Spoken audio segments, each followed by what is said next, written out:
sadece bir dalga mı yoksa bir devrim mi? Sanatın akışını değiştiren, Batı'yı büyüleyen, hatta bugün bile pop kültürde yankılanan bir başyapıt.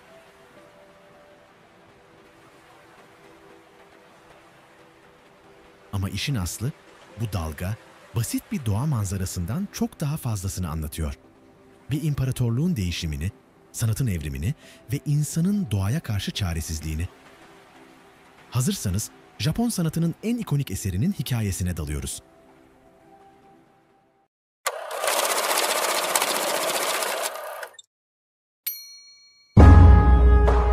Öncelikle bu eserin arkasındaki isme bir bakalım. Katsushika Hokusai. Kendisi Edo döneminde yaşamış ukiyo-e adı verilen ahşap baskı sanatının en büyük ustalarından biri. Ukiyo-e yani akan dünyanın resimleri genellikle günlük hayatı, doğayı ve ünlü figürleri konu alırdı. Ama Hokusai bu sanatın sınırlarını zorladı, yeni teknikler ve konular ekleyerek onu bambaşka bir seviyeye taşıdı. Hatta kendisini Hokusai adıyla tanımaya alıştık ama o hayatı boyunca 30'dan fazla takma isim kullandı. Bu da onun sürekli değişen, gelişen ve kendini yenileyen bir sanatçı olduğunu gösteriyor. Hokusai 1760 yılında günümüzde Tokyo olarak bildiğimiz Edo'da doğdu. Sanata olan ilgisi küçük yaşlarda başladı ve genç yaşta ahşap baskı sanatında ustalaştı. Ancak o dönemin Japonyası oldukça ilginç bir süreçten geçiyordu. Edo dönemi Tokugawa Shogunluğu tarafından yönetiliyordu ve bu yönetim katı bir feodal sisteme dayanıyordu. Japonya dış dünyaya kapalıydı. Ticaret ve kültürel etkileşimler oldukça sınırlıydı.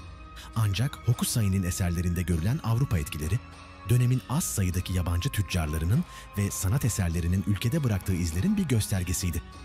Hokusai, Japon toplumundaki sınıf farkları ve katı sosyal kurallardan çok da hoşlanan biri değildi. O bir gezgin sanatçıydı, sürekli ev değiştiren, maddi sıkıntılar çeken ama yine de sanata olan tutkusundan vazgeçmeyen bir insandı. Öyle ki 70 yaşına geldiğinde bile hala sanatının yeterince iyi olmadığını düşünüyordu. "Bana 10 yıl daha verin, gerçek bir sanatçı olacağım," dediği bile söylenir. Hayatının son yıllarına doğru gittikçe daha spiritüel ve doğaya dönük eserler üretmeye başladı.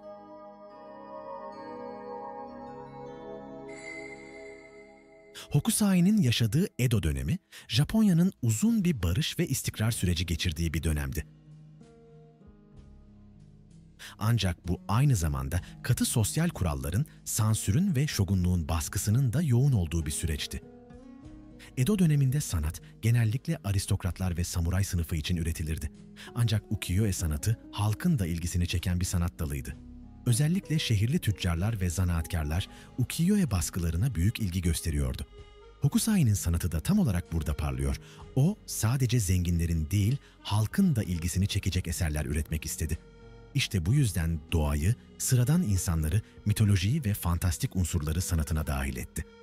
Büyük Dalga gibi eserleri sadece estetik değil, aynı zamanda sosyal bir başkaldırı niteliği de taşıyordu. O dönemde Japon sanatında doğa genellikle sakin ve huzurlu bir şekilde tasvir edilirdi. Ancak Hokusai'nin dalgaları hareketli, güçlü ve hatta tehditkardı. Bu da onun sanatta yeni bir anlayışın öncüsü olduğunu gösteriyor. Şimdi gelin, Büyük Dalga'ya biraz daha yakından bakalım. Önümüzde devasa bir dalga var. Neredeyse pençelerini açmış gibi. Tekneleri yutmaya hazır. Ama arka planda ne var? Fuji Dağı. Küçük, sakin, sabit. O devasa dalganın yanında sanki bir nokta gibi kalıyor ama aslında Japon kültüründe büyük bir anlamı var. Fuji, istikrarı, ebediliği ve gücü temsil ediyor. Yani bu eser doğanın çılgın gücüyle insanın kırılganlığını ve sabitliğini harika bir kontrast içinde anlatıyor. Bu eserin ne anlattığı konusunda farklı iddialar da var. Kimilerine göre Büyük Dalga sadece doğanın gücünü gösteren bir sahne değil, aynı zamanda Japon toplumunun Batı dünyasıyla karşılaşmasını simgeliyor. O dönemde Japonya uzun yıllardır içine kapanık bir ülkeydi ve batılı güçlerin baskısı sonucu açılmaya zorlanıyordu. Büyük, yıkıcı bir dalga gibi gelen Batı etkisi, Japon toplumunun geleneklerini koruma çabasına karşılık geliyordu. Başka bir teoriye göre ise bu dalga aslında insanın doğa karşısındaki kırılganlığını ve geçiciliğini simgeliyor. Teknelerdeki balıkçılar doğanın gücüyle mücadele eden sıradan insanlar olarak görülüyor. Bu bakış açısına göre Hokusai'nin mesajı şu: İnsan doğaya karşı ne kadar güçlü durursa dursun, doğa her zaman daha büyük ve güçlüdür.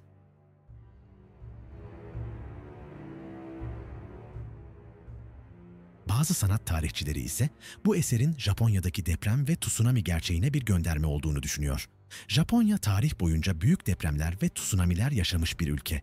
Hokusai'nin de bu gerçeklikten ilham almış olabileceği söyleniyor. Bu eserin en ilginç yanlarından biri de kullanılan teknik. Büyük dalga, ukiyo-e tarzında yapılmış bir ahşap baskıdır. Bu süreç, tahta blokların oymacılar tarafından oyulması, boyanması ve kağıda basılmasıyla gerçekleşiyordu. İlginç bir şekilde bu eser Japonya'da yeni popülerleşmeye başlayan Prusya mavisi pigmentiyle renklendirildi. Bu esere derinlik ve yoğunluk kazandırdı. Ukiyo-e'nin baskı teknikleri de bir anlamda teknolojik yeniliklere yol açtı. Ahşap baskı yöntemi, batıdaki baskı teknolojilerinin gelişimine öncülük etti. Bu teknik, endüstriyel baskı makinelerinin ilk örneklerinin ortaya çıkmasına da etki etti. Ahşap baskı, sanat eserlerinin seri üretimini mümkün kıldığı için Japon sanatının geniş kitlelere ulaşmasını sağladı. Hokusai'nin Kanagawa Açıklarında Büyük Dalga adlı eseri bir ukiyo-e ahşap baskısı olduğu için tek bir orijinal tablo gibi düşünmemek gerekiyor. Birden fazla baskısı mevcut ve bunlar farklı müzelerde sergileniyor. Eğer bu eseri görmek istiyorsan, gidebileceğin birkaç farklı yer var.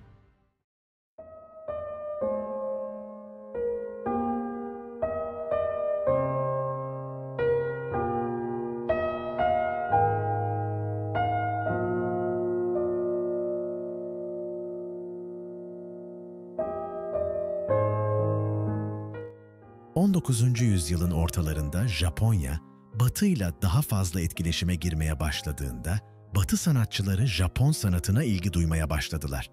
Ukiyo-e'nin özellikleri, Batı sanatında devrim niteliğinde değişikliklere yol açtı. Özellikle Japon ahşap baskı teknikleri, Batı sanatında renk kullanımı, kompozisyon, perspektif anlayışı ve figürasyon gibi unsurlar üzerinde büyük bir etki yaratmıştır. Fransız izlenimci sanatçılar Claude Monet ve Edouard Manet, Japon sanatından ilham almışlardır. Monet, Japon tarzında yaprakların, çiçeklerin ve su yüzeylerinin resmedilmesindeki özgün tarzı kullanmıştır. Vincent van Gogh ise Japonya'dan esinlenerek birçok portre ve natürmort resim yapmıştır.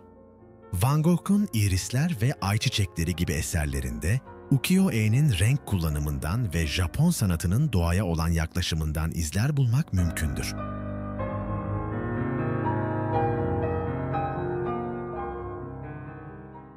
Ukiyo-e'nin modern Japon sanatına etkisi, animasyon ve pop kültürde de devam etmektedir. Anime ve manga sanatçılarının çalışmaları, tarihsel olarak ukiyo-e'nin etkilerini taşır.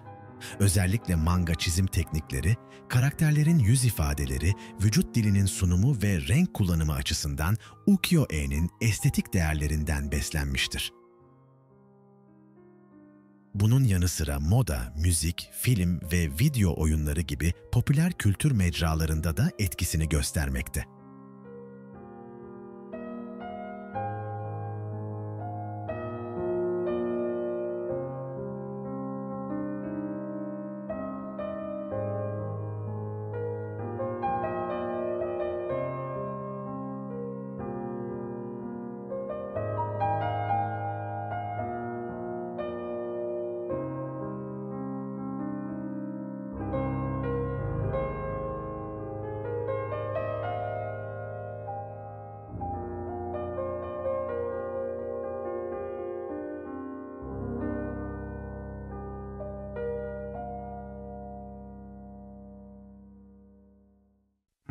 Kanagawa Açıklarında Büyük Dalga, sanatın zamansız gücünü gösteren bir başyapıt.